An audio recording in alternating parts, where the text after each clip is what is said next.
Welcome to day 6 of 10 days series. ఇప్పుడు క్లియర్‌గా difference చూద్దాం. ఒక ఏఐ ఏజెంట్ ఏం చేస్తుంది? దానికిచ్చిన టాస్క్‌ని ఎగ్జిక్యూట్ చేస్తుంది. అపాయింట్‌మెంట్ బుక్ చేయడానికి ఒక బాట్ క్రియేట్ చేసామనుకోండి, అది అపాయింట్‌మెంట్ బుక్ చేస్తుంది. ఇంకో బాట్ రిమైండర్ చేసామనుకోండి, అది రిమైండర్ సెండ్ చేస్తుంది. అలానే మల్టిపుల్ ఏఐ ఏజెంట్స్ అండి. ఈ మొత్తం ఇలా 3, 4 క్రియేట్ చేసామనుకోండి, అవి మల్టిపుల్ ఏఐ ఏజెంట్స్. ఒకటేమో అపాయింట్‌మెంట్ బుక్ చేస్తుంది, ఒకటేమో ఆన్సర్ చేస్తుంది, ఒకటేమో రిమైండర్ సెండ్ చేస్తుంది. అలా డిఫరెంట్‌గా ఉంటాయన్నమాట. ఇది ఏజెంట్‌కి ఏఐ అంటే కాదు. ఎందుకంటే ఇవి దానంతట అదే థింక్ చేయలేవు, ప్లాన్ చేయలేవు, ఎగ్జిక్యూట్ కూడా చేయలేవు. దాని ఓన్‌గా. ఏజెంట్‌కి ఏంటి చూద్దాం. ఇది కూడా సేమ్ మల్టిపుల్ ఏజెంట్స్ లాగే ఉంటుంది. కానీ ఏం ఎక్స్‌ట్రా ఉంటుంది?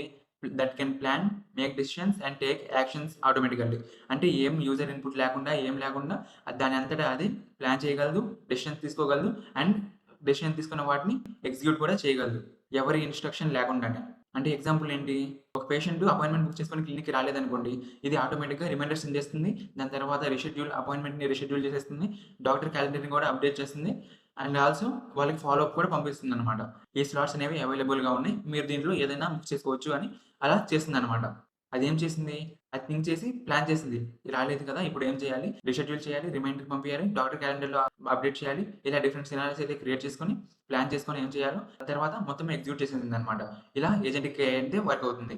అర్థమైంది కదా! దీని మీద ఇంకా డీటెయిల్‌గా రిసోర్స్ కావాలంటే డే 6 అని కమెంట్ చేయండి. డైరెక్ట్ మీడియంకి లింక్ పంపిస్తా.